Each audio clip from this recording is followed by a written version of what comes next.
Your West Tigers are in one of the most pivotal spots in their season, and we just lost Lockie Galvin, so we have a ton of money to burn. We are looking at possibly people like Taylan May, which we have some development on today we're going to talk about, and another front rower, second rower that we should be looking at as a prospect to fill in our depth issue that we have in our forward pack. But before we get into that, my name is Jordy. I am a diehard Tigers fan who bleeds orange, black, and white, and would mean the world to me if you join this community by liking and subscribing. Plus, it helps me and the YouTube algorithm out a ton. So let's get into it. First and foremost, though, I wanted to highlight this comment here from Aussie Dollar Man. I know a lot of us are feeling this. If the Tigers play like the last 20 minutes, referring to our game that we just had, trouble is most games, apart from Melbourne, which was a terrible 80-minute show, we show bursts of promise. We are not an 80-minute team. I love the Tigers and I love Benji, but during last night's game, for the first time, I have started to lose faith in Benji, and I don't know if he is coach material. I hope the boys prove me wrong. It hurts my heart to hear things like that because West Tigers, we live or die together, right? Through the good, the bad, and the ugly. And I don't think, this is my personal opinion, I do not think this is a Benji Marshall issue. Benji Marshall is one of the greatest footy players of all time. He knows how to play the game, he knows how to steer a ship, and he knows how to impart direction and purpose. But the thing is, the boys, once they get on the field, Benji's off the field. This isn't like NFL where they're in the ear of the quarterback saying, do this play, do that play. Here, they got defenders moving. Like, Benji is all hands off. All he controls really is the substitution, the interchange, but even then, he's up in his coach box, really out of the game, watching what is unfolding. So, it's going to come down to people like Luai, like Uppy, like Jareem Buller. I genuinely believe that this is not a coach issue. This is a player issue. Something we have to work out from the inside out, right? Once they go on the field, it's up to them to execute and to actually make sure we do what we were taught to do and come out with some grit and determination. And we see that, like we saw that against the Cowboys. We were like lacking majorly throughout, and then something shifted. And to me, it was Jerome Luai in his leadership. It shifted. He turned on. Heath Mason turned it on too. And things started working for the better, right? For the good. And the team started coming. So this isn't a Benji Marshall issue, in my opinion. This is the players having the mentality, the attitude, and the effort to go out and play 80-minute footy. It is also a known thing, the West Tigers are struggling to play full 80 minutes at good, top quality, but we need to be better. We have to be better, and I don't think that this is a Benji Marshall thing. I think he is a great coach. The boys have to believe, the boys have to come out, and the boys have to fight.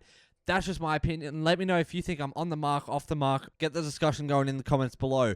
Something came up yesterday in my comments that I was really intrigued about because I've had the thought and I'm like, okay, what if? So Buddy Low 9453 said, hey, what do you think about signing Payne Haas with the money we're going to get or use for Galvin? If we had two front rowers that play big minutes with the star power of Haas and May, our bench could be more flexible.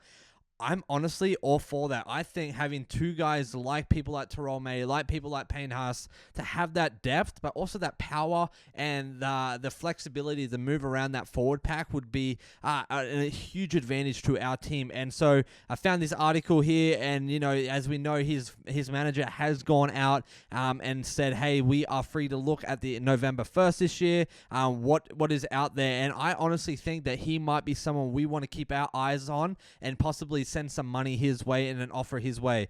So what do you think? Is he someone we should be looking at? He's an incredible player. He knows how to run hard, pass the ball, how to play the ball well, and he knows how to play footy, and his attitude is honestly one of the best out there. I really do think that he is someone that we want to get around and build our club around and have someone like Taylan May to have as his backup. Like, those two guys would be unstoppable. Like, having those guys on, Royce Hunt on, and even someone like Alex Twal would be next level. Wouldn't that be so sick to watch, actually, like, them tear it up? Tony Suker as well.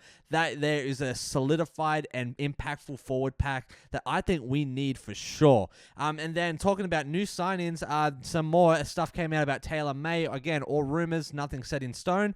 But the Zero Tackle put out this sweet article about Taylan May and him possibly looking at going to South Sydney Sydney. We do know that the Souths are an option, his manager said. And then as well, yes, we are talking with his management. This is Wayne Bennett, the head coach of the South Sydney Rabbitohs. We wouldn't be talking to his management if there wasn't some interest, but we are just in the stage of talking to him at the moment. We are trying to work some things out at the moment. And so to me, that is a little concerning. The fact that Taylan May is looking at other clubs. One, it could be, hey, just getting all of his options together. Two, that the West Tigers could have thrown something at him contract-wise that he wasn't too keen on, because he's made extremely public that, hey, it would be a dream to play with my brother Terrell. And Terrell also has been posting on his stories like, yeah, please, Tigers, sign him, please. So it makes me wonder, maybe the West Tigers threw some cheap money at him or not a great contract. And he's like, look, it would be a dream to play with him, but not right now. I want the more money, or I want a better contract. And now he's shopping around. So that's something that I am really intrigued to see how it all plans out. But he does have 3 clubs looking at him. Souths are an option. Taylan definitely wants to play again, they said. So we've got South Sydney Rabbitohs. We've got us. And so I'm not entirely sure who the third club is going to be, so let me know if you do know, but my guess it's going to be one of those south, like southern suburbs, so I'd be really intrigued to see who it is. But overall, we have so much going on in this club. We have a lot of money coming through that we get to play with, and we should really be looking at these people that he's signing, especially someone like Taylan May and Payne Haas. Like, those are the guys that add the depth, add the versatility, and add the power and impact that we need on and off the field. So that was just my thoughts today, but as always, guys, we have so much to dream big about as Tigers fans. Again, this is not a Benji problem, in my opinion. I believe the boys need to own that. They need to have that mentality, that winning spirit. Heath Mason is going to be a great addition, and with Latufainu possibly coming back next week, we need to make sure that we have Heath on that starting lineup. People saying putting him at 14 as an impact player, but I think with him having 1 game under his belt already this, 3 games, I think, this season, with preseason and whatnot, that he should be made sure to be on that starting lineup. Latufainu should be the 14. See how things mesh. Him and Jerome Luai just absolutely tore it up in that final 20. Heath Mason knows how to play 5'8". He's naturally a 5'8". And so, yeah, I would be really shocked if Latufainu came in at number 6. I would see Benji putting him at number 14 and then subbing them out. But Heath Mason played a full 80 and he tore it up. But again, huge Heath fan. I'm so glad he had his shot. He proved his point. He proved he has what it takes and how to lead a team. But overall, West Tigers fans, let me know your thoughts, comments, concerns, good, bad, or ugly in the comments below. And yeah, it's time to ride, baby. We got a big game against the Panthers coming up this weekend, and we're going to be sure to break it down each and every single day on the lead up to that. So you guys take care of yourself, you take it easy, and I will see you tomorrow, as we do daily uploads on NRL Deep Dive, and I appreciate each and every single one of you, and thank you for sticking to the end. If you're new, make sure you like and subscribe. We have amazing things ahead. You guys take it easy.